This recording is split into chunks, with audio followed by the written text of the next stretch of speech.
Change కూడా మన చేతిలో ఉండదు, జరగాల్సింది జరిగింది, ఏ టైంకి జరిగింది. అలాగా ఈ కథ నాకు వీళ్ళిద్దరు తీసుకొచ్చి ఒక 8-9 monthsలో మేము ముందుకు వచ్చామంటే ఆయన ఆగిలేనిది ఏమి జరగదని నేను నమ్మి కథ చేశాను. నిజంగా శివం బజే టైటిల్ కార్డ్ నుంచి చివరి వరకు అంత శివలీలగానే ఉంటుంది ఆ సినిమాలో కథ.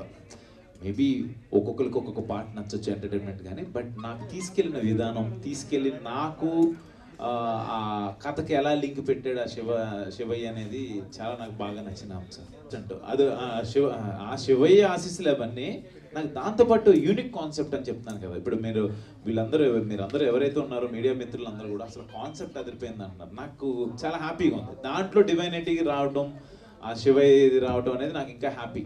అంటే ఇంత అద్భుతమైన సెట్స్ అన్ని వేశారు కదా, ఏది బాగా కష్టంగా అనిపించింది? ఇప్పుడు దాకా అన్నిట్లోనూ కూడా చాలా చాలా మంచి మంచి సెట్స్లో అయితే చూపించడం జరిగింది. ఏది బాగా కష్టంగా అనిపించింది, అరే దీనికి కొంచెం ఎక్కువ కష్టపడాల్సి వచ్చింది అన్న సిచ్యువేషన్ ఏమన్నా ఉందా శివం బజే? అబౌట్ ఈ మూవీ గురించి క్లైమాక్స్ అండి ఆబ్వియస్లీ. అప్సర్ గారికి పంది కిడ్నీ పెడితే 21 days బతికున్నాడు. అలాగే ఒక కుక్క లైఫ్ వచ్చేసి మోస్ట్లీ 14 సంవత్సరాల లోపు ఉంటుంది, 15 years బ్రీడ్ని బట్టి.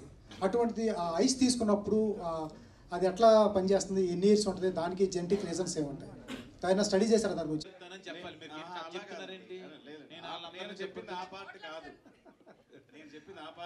అప్సర్ గారు లాస్ట్ క్వశ్చన్ అండి, మనకు ముందు రాసుకున్న స్టూడెంట్. ఫస్ట్ ఆఫ్ ఆల్ ఇందులో మెడికల్ మాఫియా అనే వర్డ్ కానీ ఇది కానీ ఏం లేదు.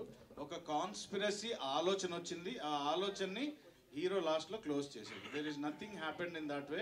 అసలు అలాంటి కాన్స్పిరసీ అలాంటి మెడికల్ మాఫియా అనేది మా సబ్జెక్ట్లో లేదు. కుట్ర జరిగింది, ఆ కుట్ర ప్రయత్నం జరుగుతుంది, హీరో ఆపాడు కాలభైరవుడితో, అంతే. అప్సర్ గారు విషయం నుంచి ఒకటి అడుగుతున్నాను, సినిమా గురించి కాదు. మిమ్మల్ని డే 1 నుంచి చూస్తున్నాను, ప్రమోషన్ స్టార్ట్ అయినప్పటి నుంచి. మీరు శివుడి గురించి చెప్తున్నారు, కాలభైరవుడి గురించి చెప్తున్నారు.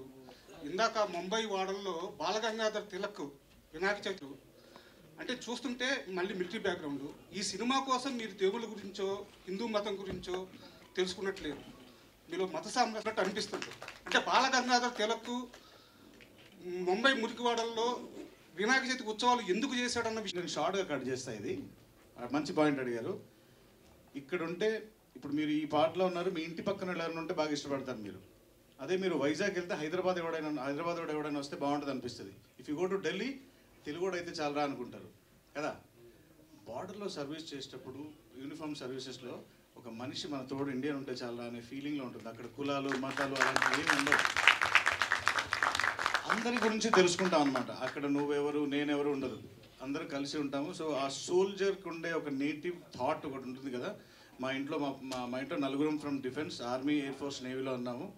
అండ్ అక్కడ కూర్చున్నప్పుడు మాకు మేమే తోడు, మేమందరం ఉండే పద్ధతులు అవన్నీ ఐ హోప్ అది బిల్టప్ అయింది ఒకటి. And we most believe in oneness ఇండియాది అండ్ నథింగ్ ఎల్స్. చాలామంది ఫ్రెండ్స్, మీకు ముస్లిం ఫ్రెండ్స్ ఉంటారు, నాకు హిందూ ఫ్రెండ్స్ ఉంటారు, ఇవన్నీ మాటలకే వస్తాయి. అవసరం వచ్చినప్పుడు లోపల ఉండేవాళ్ళు కొంతమంది ఉంటారు, దానికి కులం మతం ఏమి ఉండదు ఇక్కడ. I believe it very strong.